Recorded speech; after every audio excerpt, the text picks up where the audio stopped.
At 48 degrees Celsius, the immediate instinct is to hide from the sun, but the data shows the real threat begins after the sun sets.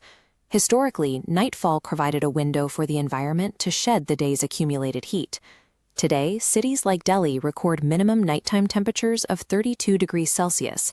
That is the coolest it gets. The human body requires a drop in core temperature to rest. Without that cooling period, the heart rate remains elevated and organs stay under continuous strain. Families outside hospitals like AIMS are now sleeping on the open pavement, searching for any physical reprieve the indoor air can no longer provide.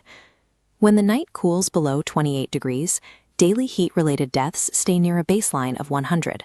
The moment that minimum temperature stays above 30 degrees Celsius, the daily death toll reaches 265. While human biology reaches its limit, the national power grid is reaching its own. As millions attempt to artificially lower their body temperatures to survive the night, the infrastructure is operating under a level of tension that risks a total systems failure. The loss of the nightly recovery window has pushed both human survival and national infrastructure to a simultaneous breaking point. This heat is held by a stable high-pressure system. Acting as an atmospheric lid, it pushes air downward, preventing clouds from forming. Normally, cooling winds from the west break this stagnation. Currently, the dome deflects those currents, leaving heat trapped over the northern states. The urban heat island effect multiplies this thermal pressure on the ground. Concrete, steel, and asphalt absorb massive amounts of solar radiation throughout the day.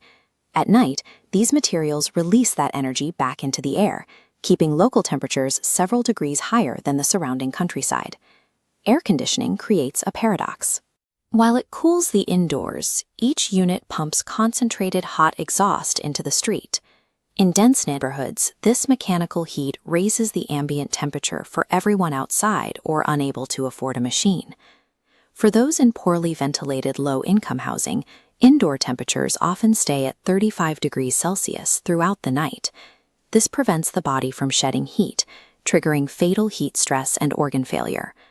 Our current urban design has turned these cities into inescapable nighttime ovens. Keeping those cities survivable has pushed India's peak power load past 270.82 gigawatts, the highest in the country's history.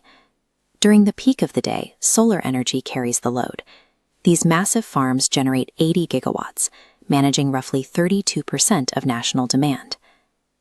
The vulnerability arrives at sunset. As the light fades, that 80 gigawatts of solar production drops to zero.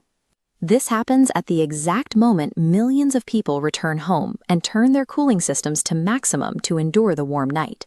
This forces a massive mechanical handover. The entire burden of keeping the nation cool shifts instantly to India's 200 gigawatts of coal-fired infrastructure. This creates a nightly tightrope walk. If a single major coal plant fails under the strain, it could trigger a cascading national blackout.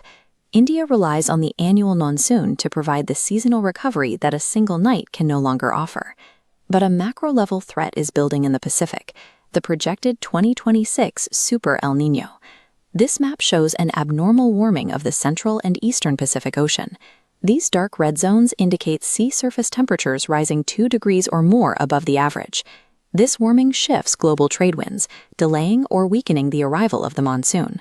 Without the monsoon's rain, there is no evaporative cooling. Rivers recede and agriculture is crippled. When an El Niño event disrupted the rains in 1877, the resulting seasonal failure caused millions of deaths. If our bodies and our power grids are already reaching their limits from the lack of a few hours of nightly relief, a seasonal failure driven by a Super El Niño will move the threshold of human survivability.